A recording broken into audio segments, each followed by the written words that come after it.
Today, I'm going to answer a question that normally gets asked to me too late or too narrowly. What can I do to protect my estate plan after my divorce is final?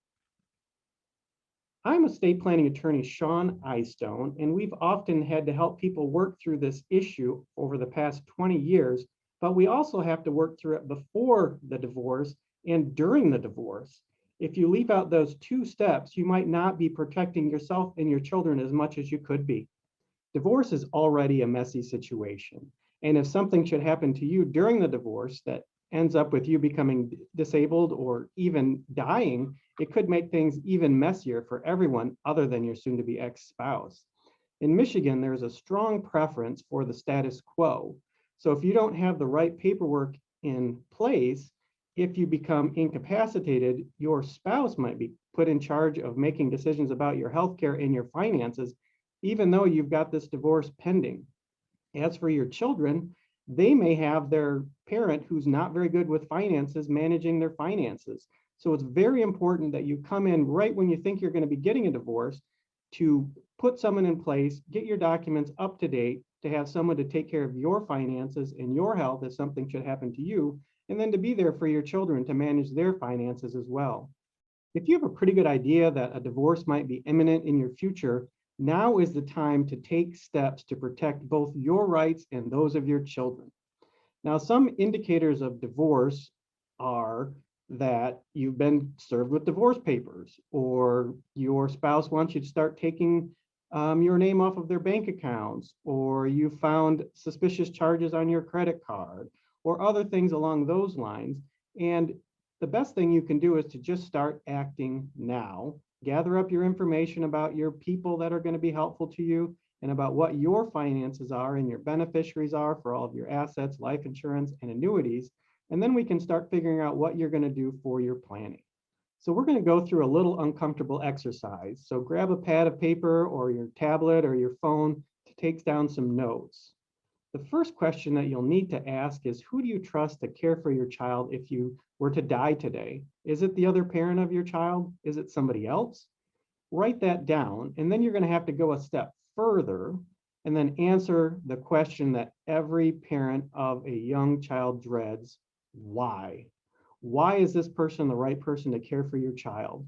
The details are very important here, so make sure you take good notes, because a judge will look at your reasons when making that decision based on the document you create.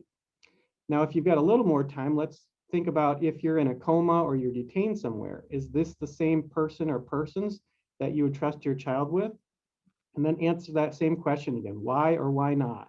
And write out the details: why this person is the right person for a short period of time, and why the other person is the right person for a longer period of time to maybe even raise your child. The second exercise that we're going to do is to start shoring up your finances. The first step you want to do to shore up your finances is to create a separate bank account for just you and maybe another person that you trust to manage your finances. Now, normally we recommend having a power of attorney for this person, but if you don't have time to do that, you can just do a simple agreement with you and this other person that's handwritten that says whatever money goes in this account is for my benefit and not for the benefit of my sister or my mother or my uncle or whoever's managing this account. So this gives you a place where you can deposit your paychecks and those types of things and not have to worry about your spouse taking them away while the divorce is pending. The other thing you want to do is to start gathering up your life insurance, annuities, other contracts and investments, and see who the owners are on those accounts, what the rights are. If you've got joint accounts, you can reach out to those places and say, hey, we have a joint account, but I want to have double signature authority. I don't want anybody able to remove any assets from this account unless we both sign.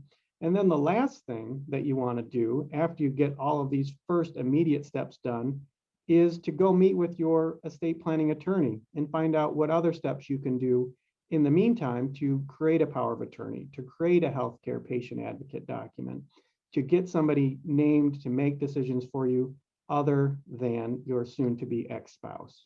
Everything that I've talked about so far in this video is for informational purposes only.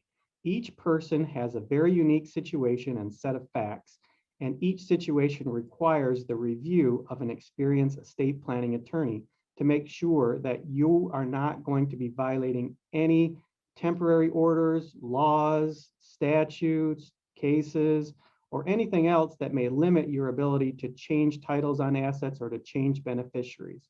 So call us at the number below and schedule a strategy session with one of our attorneys to make sure that your estate plan actually works during, before, and after your divorce.